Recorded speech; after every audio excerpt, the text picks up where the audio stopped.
Tehran மீதான அமெரிக்க தடைகளுக்கு எந்த விதத்திலும் நாங்கள் கட்டுப்படவில்லை என்று பாகிஸ்தான் இன்றைக்கு ஓபன் ஸ்டேட்மெண்ட் விடுத்திருக்கிறது. குவைத்துக்கும் பாகிஸ்தானுக்கும் இடையிலான இராணுவ ரீதியிலான புரிந்துணர்வு ஒப்பந்தம் கையெழுத்திடப்பட்டிருக்கிறது என்கிற செய்திகள் வெளியாகி இருக்கிறது. பாலஸ்தீன அப்பாவிகள் மீது அநியாயம் இழைக்கும் இஸ்ரேல் மேல எந்த நடவடிக்கைகளையும் எடுக்காத அமெரிக்கா அவர்களுக்கு தொடர்ந்து உதவி செய்கிற அதே நேரம் தங்களை தாங்களே பாதுகாத்துக் கொள்வதற்காக முயற்சிகளை செய்யக்கூடிய அப்பாவி பாலஸ்தீன மக்கள் மீதும் பாலஸ்தீன மக்களுக்கான அமைப்புகள் மீதும் பயங்கரவாத குற்றச்சாட்டுக்களை சுமத்துகிறது. இந்த 46 கப்பல்கள்ல 11 கப்பல்கள் தற்போதைய நிலையில இலங்கையினுடைய தென் கடற்பரப்புக்கு அருகாமையில் தான் இருக்கின்றது.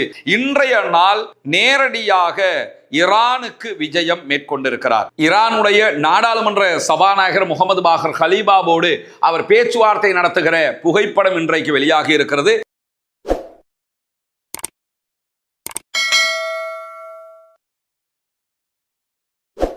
அன்பிற்கினிய சகோதர சகோதரிகளே, நம் அனைவர் மீதும் ஏக இறைவனுடைய அமைதியும் கருணையும் உண்டாகட்டுமாக என்கிற உயரிய பிரார்த்தனைகளோடு பாலஸ்தீனம் மீதான இஸ்ரேலிய ஆக்கிரமிப்பு படைகளுடைய தாக்குதல்கள் இன்றைக்கும் தொடர்ந்து கொண்டிருக்கிறது. இன்றைக்கும் பாலஸ்தீன் மீது இஸ்ரேல் நடத்திய ஆக்கிரமிப்பு தாக்குதல்களில் 9 அப்பாவிகள் படுகொலை செய்யப்பட்டிருக்கிறார்கள், ஷஹீதாகி இருக்கிறார்கள் என்கிற கவலைக்குரிய செய்திகள் வெளியாகி இருக்கிற அதே நேரம் வெஸ்ட் பேங்க் மேற்கு கரை பகுதிகளில் இருக்கக்கூடிய பாலஸ்தீன அப்பாவிகளுடைய வீடுகள் நிலங்களை கைப்பற்றுகிற தொடர் திட்டத்தை இஸ்ரேல் முன்னெடுத்து வருகிறது. பிரித்தானியா மிக கடுமையான எச்சரிக்கைகளை இஸ்ரேலுக்கு விடுத்திருந்த போதிலும் அதையும் மீறி அவர்கள் பாலஸ்தீன மக்களுடைய வீடுகளை அழிக்கிற வேலைகளை தொடர்ந்து செய்து வருகிறார்கள். இன்றைக்கும் பாலஸ்தீனர்களுக்கு சொந்தமான மிக பிரபலமான 3 தொழிற்சாலைகளை அழித்திருக்கிறது இஸ்ரேலிய ஆக்கிரமிப்பு படைகள். 2 நாட்களுக்கு முன்பதாக இஸ்ரேலுடைய அமைச்சர் இஸ்ரேலி கேட்ஸ் உடைய தலைமையில் UNRWA என்கிற ஐநாவினுடைய பாலஸ்தீன மக்களுக்கான முகமையினுடைய தலைமையகத்துக்குள் நுழைந்து அராஜகம் செய்த காட்சிகள் எல்லாம் வெளியாகி இருந்தது. இப்படி தொடர்ந்து இஸ்ரேல் பல அநியாயங்களை செய்தாலும் அமெரிக்கா அவர்களுக்கு பக்கபலமாக இருக்கிறது. அவர்களுடைய எல்லா நலன்களிலும் அமெரிக்கா தான் தலையிட்டுக் கொண்டிருக்கிறது. அமெரிக்காவே அவர்களுக்கு இந்த உற்சாகத்தை கொடுக்கிறது என்பது நமக்கு தெரியும். அந்த வகையில் பாலஸ்தீன அப்பாவிகள் மீது அநியாயம் இழைக்கும் இஸ்ரேல் மேல எந்த நடவடிக்கைகளையும் எடுக்காத அமெரிக்கா அவர்களுக்கு தொடர்ந்து உதவி செய்கிற அதே நேரம் தங்களை தாங்களே பாதுகாத்துக் கொள்வதற்காக முயற்சிகளை செய்யக்கூடிய அப்பாவி பாலஸ்தீன மக்கள் மீதும் பாலஸ்தீன மக்களுக்கான அமைப்புகள் மீதும் பயங்கரவாத குற்றச்சாட்டுக்களை சுமத்துகிறது. அடிக்கிறவன் மிகப்பெரிய சாதனை செய்வதவனாக உலகம் முழுவதும் காட்டப்படுகிறது அமெரிக்காவால். அதே நேரம் அடி வாங்குகிற அப்பாவிகள் பயங்கரவாதிகளாக சித்தரிக்கப்படுகிறார்கள். அந்த வகையில் தான் அமெரிக்காவினுடைய கருவூலத்துறை இணையதளத்தில் வெளியிடப்பட்டிருக்கக்கூடிய அறிவிப்பின் பிரகாரம் பாலஸ்தீன நடவடிக்கைகளுக்கான குழு, அதாவது த பலஸ்டீனியன் ஆக்ஷன் குரூப் மேல தடைகள் விதிக்கப்பட்டிருக்கிறது. குறிப்பாக குளோபல் டெரரிஸ்ட் என்கிற அடிப்படையில் இந்த அமைப்பு தடை விதிக்கப்படுகிறது என்று சொல்லி அமெரிக்காவினுடைய கருவூலத்துறை அறிவித்திருக்கிறது. அடி வாங்குகிறவர்கள் பயங்கரவாதிகளாக, அடிக்கிறவர்கள் மிக பெரும் தியாகிகளாக அமெரிக்காவால் சுட்டிக்காட்டப்படுகிறார்கள். ஆனால் உலகம் முழுவதும் யார் அநியாயக்காரர்கள் என்பதை மக்கள் பார்த்தே வருகிறார்கள். இப்படியான சூழல்ல தான் நமக்கெல்லாம் தெரியும், ஆல்ரெடி பாகிஸ்தானோடு சவுதி அரேபியா ஒரு தனியான இராணுவ ஒப்பந்தத்தை செய்திருக்கிறது. அதற்கு பிறகு பாகிஸ்தானும் சவுதி அரேபியாவும் துருக்கியும் இணைந்து ஒரு மக்கா ஒப்பந்தம் என்கிற மிக பெரும் ஒப்பந்தத்தில் கையெழுத்திட்டிருக்கின்றன. இந்த ஒப்பந்தத்தில் இணையுமாறு ஈரானுக்கும் அறிவித்தல் விடுக்கப்பட்டிருக்கிறது. அதே நேரம் ஈஜிப்டுக்கும் அழைப்பு விடுக்கப்பட்டிருக்கிறது. ஒரு முஸ்லிம் நேட்டோவை உருவாக்குவதுதான் இதனுடைய திட்டம் என்கிற செய்திகள் எல்லாம் சொல்லப்பட்டு வருகிற இந்த தருணத்தில் இன்றைக்கு வெளியாகி இருக்கக்கூடிய தகவல்கள் பிரகாரம் குவைத்துக்கும் பாகிஸ்தானுக்கும் இடையிலான இராணுவ ரீதியிலான புரிந்துணர்வு ஒப்பந்தம் கையெழுத்திடப்பட்டிருக்கிறது என்கிற செய்திகள் வெளியாகி இருக்கிறது. குவைத்தினுடைய பாதுகாப்பு அமைச்சர் பாகிஸ்தானுக்கு மேற்கொண்ட பயணத்தின் போதுதான் இந்த ஒப்பந்தம் கையெழுத்தாகி இருக்கிறது. குவைத்தினுடைய பாதுகாப்பு அமைச்சரும் பாகிஸ்தானுடைய பாதுகாப்பு அமைச்சரும் இந்த ஒப்பந்தத்திலே கையெழுத்திட்டிருக்கக்கூடிய புகைப்படங்கள் இன்றைக்கு வெளியிடப்பட்டிருக்கிறது. அல் ஜசீரா இந்த செய்திகளை வெளியிட்டிருக்கிற அதே நேரத்தில் குவைத்தும் பாகிஸ்தானும் ஒரு கூட்டு பாதுகாப்பு மற்றும் இராணுவ ஒத்துழைப்பு ஒப்பந்தத்தை முறைப்படுத்தி இருக்கின்றன என்கிற செய்திகளோடு இரு நாடுகளின் ஆயுதப்படைகளுக்கு இடையேயான செயல்பாட்டு ஒருங்கிணைப்பை வலுப்படுத்துவது, இராணுவ அனுபவங்களை பரிமாறிக்கொள்வது உள்ளிட்ட தயார் நிலை மற்றும் ஒருங்கிணைப்பின் அளவை மேம்படுத்துவதுதான் இந்த திட்டத்தினுடைய நோக்கம் என்று சொல்லப்படுகிறது. ஆல்ரெடி பல தடைகள் விதிக்கப்பட்டிருக்கக்கூடிய ஈரான் மேல பொருளாதார ரீதியாக ஒரு நசுக்குகிற தடை திட்டத்தை அமெரிக்கா அறிவித்திருக்கிறது என்கிற செய்திகளை ஒரு 3 நாட்களாக நம்ம பார்த்து வர்றோம். இன்றைய தினம் நம்முடைய இதே ரஸ்மினம்எஸ்சி நியூஸ் என்கிற சேனல்ல ஈரானின் மீது அமெரிக்கா விடுத்திருக்கக்கூடிய இந்த பொருளாதார தடைகளால் ஈரானிய மக்கள் எவ்வளவு பாதிக்கப்பட்டிருக்கிறார்கள், பொருளாதார அழுத்தம் எந்த அளவுக்கு இருக்கிறது என்பதை அல் ஜசீராவினுடைய துல்லியமான ஒரு ஆர்டிக்கல் மூலமாக வெளிப்படுத்தப்பட்ட தகவல்களை கொண்டு தனி வீடியோவாக வெளியிட்டிருக்கிறோம். பார்க்காத சகோதரர்கள் நீங்கள் பார்த்து கொள்ள முடியும். அந்த வகையில் ஈரானுடைய மிக முக்கியமான 60க்கு மேற்பட்ட நிறுவனங்கள் மீது அமெரிக்கா தடை விதித்திருக்கிறது. ஈரானுடைய க்ரூட் ஆயில்களை விற்பனை செய்யக்கூடிய 46 கப்பல்கள் மீதும் தடைகளை விதித்திருக்கிறது. இந்த 46 கப்பல்கள்ல 11 கப்பல்கள் தற்போதைய நிலையில இலங்கையினுடைய தென் கடற்பரப்புக்கு அருகாமையில் தான் இருக்கின்றது என்கிற செய்திகளை நேற்றைய தினம் அல் அரபியா தொலைக்காட்சி வெளியிட்டிருப்பதை நம்ம பார்க்க முடியும். குறிப்பாக இந்த செய்திகளை வெளியிடுகிற அல் அரபியா மேலதிகமாக தெரிவிக்கிற நேரத்தில் 11 ஈரானிய எண்ணெய் கப்பல்களும் தற்போதைய நிலையில இலங்கையின் தெற்கு கடற்கரைக்கு அப்பால் உள்ள நிலையில இலங்கை கடல்சார் அதிகாரிகள் இவற்றை கண்காணித்து வருகிறார்கள் என்கிற தகவல்களும் வெளியிடப்பட்டிருக்கிறது. ஏற்கனவே நமக்கு தெரியும், இலங்கையினுடைய தென் கடற்பரப்புகளில் தான் டோனா என்கிற ஈரானுடைய ராணுவ கப்பல் மீது தாக்குதல்களை நடத்தி இருந்தது அமெரிக்காவுடைய நீர்மூழ்கி கப்பல். ஈரானுக்கும் அமெரிக்காவுக்கும் இடையிலான யுத்தம் உச்சம் தொட்டிருந்த நேரத்தில் தான் இந்த தாக்குதல்கள் நடைபெற்றது. 80க்கு மேற்பட்ட ஈரானுடைய சோல்ஜர்ஸ் அதிலே கொல்லப்பட்டிருந்தார்கள் என்கிற நிலையில அவர்களை மீட்டெடுத்து அதிலே உயிர் பிழைத்தவர்களும் அவர்களுடைய ஜனாசாக்களை மரணித்தவர்களுடைய ஜனாசாக்களையும் ஈரானுக்கு இலங்கை அனுப்பி வைத்திருந்தது. இந்த நிலையில தான் இலங்கையினுடைய தென் கடற்பரப்புல ஈரானுடைய பாரிய எண்ணெய் டேங்கர்கள் 11 தற்போது நின்று கொண்டிருக்கிறது என்கிற செய்திகள் வெளியாகி இருக்கிறது.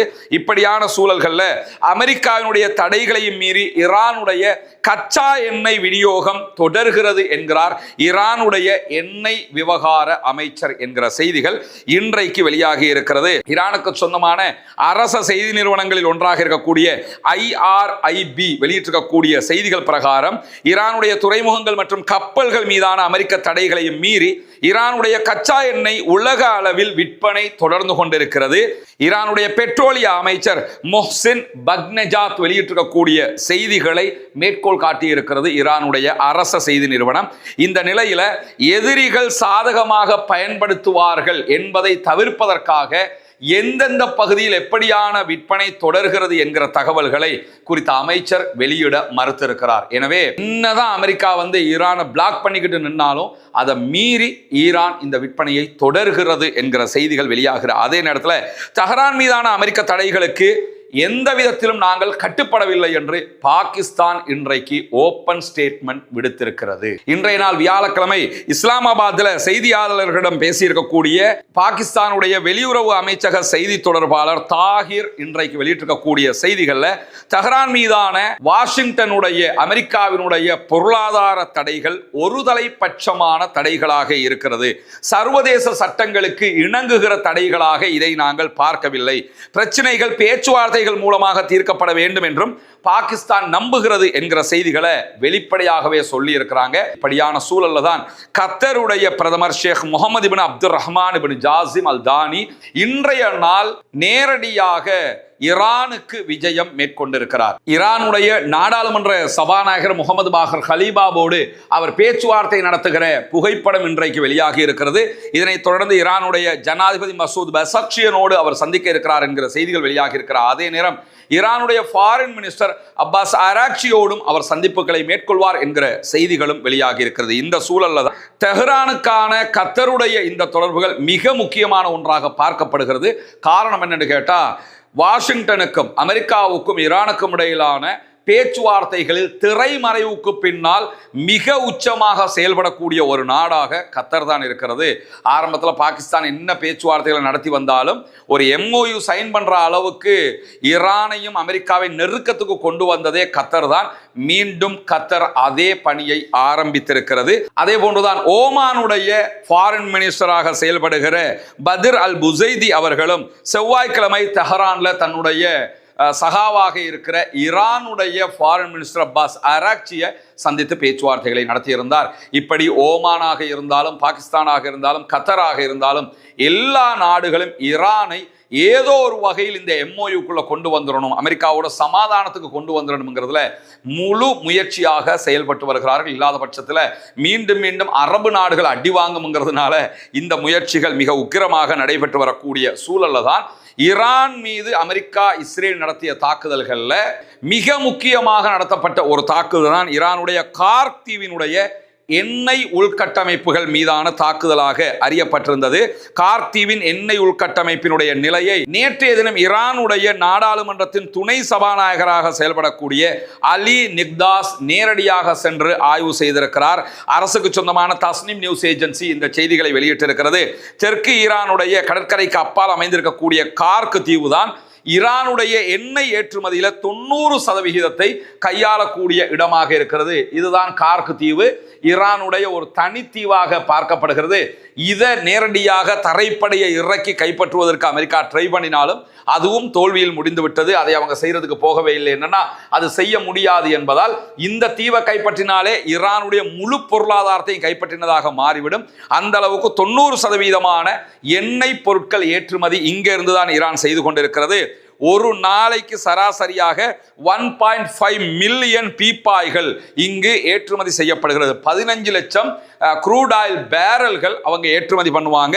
ஈரானுடைய அணுசக்தி நிலையங்களை மீண்டும் கட்டுவதற்கு ஈரான் திட்டமிடுகிறது அல்லது கட்டி கொண்டிருக்கிறது என்பதற்கு திடமான உறுதியான எந்த ஆதாரங்களும் கிடையாது என்று சொல்லி இன்றைய நாள் ஐநாவினுடைய அணுசக்தி கண்காணிப்பு அமைப்பினுடைய தலைவர் ரஃபேல் குரோசி வெளியிட்டிருக்கக்கூடிய செய்திகளில் வெளிப்படையாகவே சொல்லி இருக்கிறார்.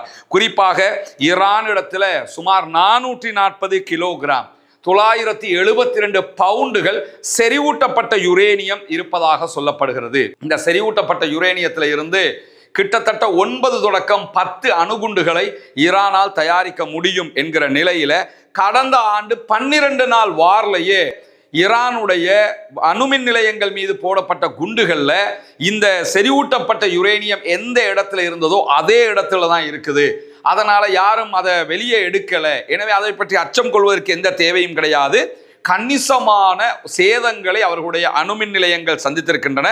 ஒருவேளை ஈரானியர்கள் தங்களுடைய உள்கட்டமைப்பின் ஒரு சில பகுதிகளை மீண்டும் கட்ட தொடங்கி இருக்கலாம். அதை மறுக்கவும் முடியாது. ஆனால் அதுதான் உண்மை என்பதற்கு உறுதியான ஆதாரங்கள் கிடையாது என்று சொல்லி ஐநாவினுடைய அணுசக்தி தடுப்பு முகமையினுடைய தலைவர் வெளிப்படையாகவே சொல்லி இருக்கிறார். எனவே அணுசக்தி நிலையங்களை மீண்டும் கட்டுவதற்கு அல்லது அணு ஆயுதம் தயாரிப்பதற்கு ஈரான் தலைப்படுகிறது என்கிற இஸ்ரேலுடைய குற்றச்சாட்டுக்களை இது மறுக்கக்கூடியதாக இருக்கிறது என்கிற செய்திகளுக்கு மத்தியில தான் இன்றைய நாள் ஹூத்திகளுக்கு ட்ரோன்களை ஏற்றி சென்ற ஒரு தோணி மீது தாக்குதல்களை நடத்தி இருக்கிறோம் என்கிற செய்திகளை யமனுடைய சவுதி அரேபியாவின் அங்கீகாரம் பெற்ற அரச படைகள் வெளியிட்டிருக்கக்கூடிய செய்திகள் வெளியாகி இருக்கிறது. இது தொடர்பாக இதுவரைக்கும் யமனில் இருக்கக்கூடிய ஹவுதீஸ் எந்த கருத்துக்களையும் வெளியிடாத அதே நேரம் ஈரானுடைய IRGCயும் இது தொடர்பான எந்த செய்திகளையும் வெளியிடவில்லை.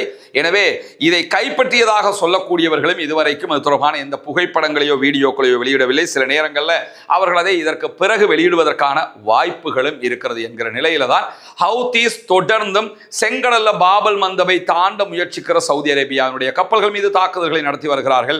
செங்கடலை கைப்பற்றி வைத்துக் கொண்டிருக்கிறது ஹவுதீஸ் படைப்பிரிவு. ஹொர்முஸை இழுத்து மூடி வைத்திருக்கிறது ஈரானுடைய IRGC. இந்த இரண்டையுமே ஓபன் பண்ண முடியாம தடுமாறி கொண்டிருக்கிறது. அமெரிக்கா என்கிற செய்திகள் எப்பொழுதும் நிலையானதாக மாறிக்கொண்டிருப்பதை நம்ம பார்க்க முடியும். தொடர்ந்து இணைந்திருங்கள். ரஸ்மின் MIC நியூஸ் மற்றும் ரஸ்மின் டாக்ஸ் ஆகிய 2 சேனல்களோடு வரக்கூடிய செய்திகளை உடனுக்குடன் உங்களோடு பகிர்ந்து கொள்வதற்கு தயாராக இருக்கிறோம்.